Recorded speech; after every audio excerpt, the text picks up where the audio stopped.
এই পদ্মা নিয়ে আমাদের কত গান, আমাদের সুর, আমাদের স্বপ্ন, আমাদের আকাঙ্ক্ষা। বাংলাদেশের মানুষ দীর্ঘদিন যাবত এই পদ্মা নিয়ে গান শুনে, পদ্মার ঢেউরে মন ধন্য জীবন নিয়ে যা কত কবিতা, কত গান, সেই পদ্মার উপর তৈরি হয়েছে আমাদের এই মন ভোলানো, চোখ জোড়ানো যে ব্রিজ। এই ব্রিজ আমাদের গর্বের, আমাদের অহংকার।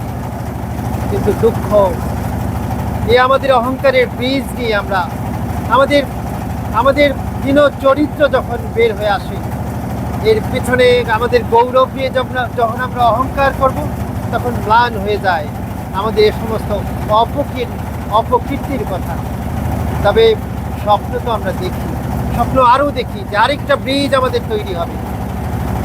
নদী আমাদের, যেমন বাংলাদেশের মানুষের প্রাণ, এই প্রাণ নিয়ে আমরা উচ্ছ্বাস, আমাদের স্বপ্ন, আমরা নূতন নূতন স্বপ্ন গড়ি। এই স্বপ্ন নিয়েই তো আমরা চলব। দুর্ভাগ্য কি হলো জানেন? এই পদ্মা, এই যে বিশাল বিস্তীর্ণ পদ্মা আজকে বর্ষায় দেখা যাচ্ছে, আর কয়েক মাস পরে এই পদ্মায় পানি প্রবাহ স্তিমিত হয়ে যাবে, একদম একদম ছোট্ট সরু হয়ে যাবে এই পদ্মার বিভিন্ন অঞ্চলে, এবং বিভিন্ন জায়গায় চর জেগে উঠবে। আমাদের নদীগুলোতে পদ্মার উপর দিয়ে জাহাজ চলাচলে বিঘ্ন ঘটবে। এটা চলতে পারে না। এর মূল কারণ হলো ফারাক্কা আমাদের উপর যেভাবে নির্যাতন চলছে, এই নির্যাতন মেনে নেওয়া যায় না।